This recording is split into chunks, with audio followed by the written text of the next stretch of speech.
Monsieur Despujol, bonjour. Vous représentez le cabinet Oliver Wyman, spécialisé, donc c'est du conseil en stratégie. Vous êtes partenaire de World for Travel. Les 5 engagements viennent d'être actés. Est-ce que vous pouvez nous dire quels sont ces fameux engagements de cette première édition de World for Travel? Bien sûr, bonjour.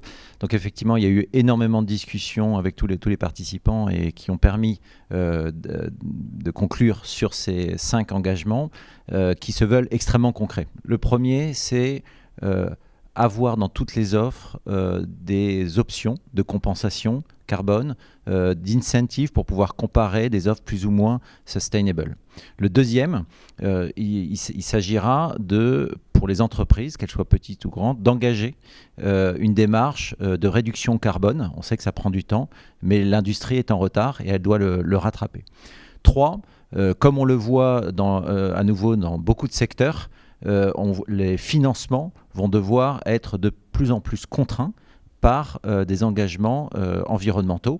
La finance sera un catalyseur très important de la démarche environnementale que doit aussi suivre le travel et tourisme.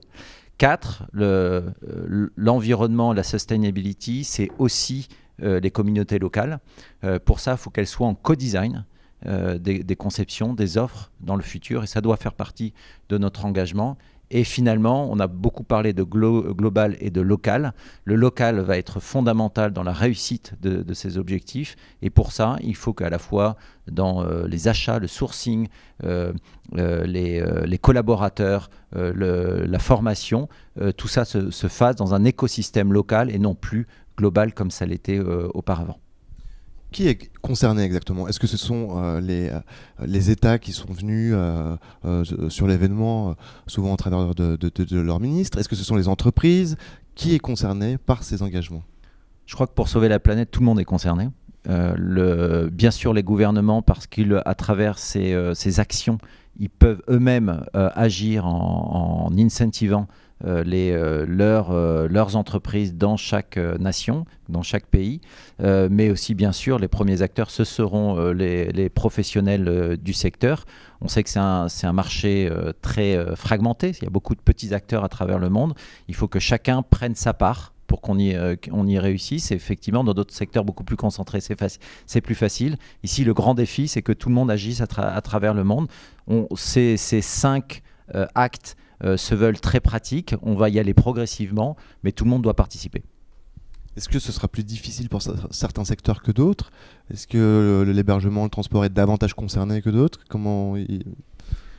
Tout le monde est concerné. En termes d'émissions carbone, c'est bien sûr le travel et l'aérien qui est le plus, mais ils ont déjà avancé avec l'initiative Corsia. J'espère qu'à la COP26, il y aura des annonces dans ce sens.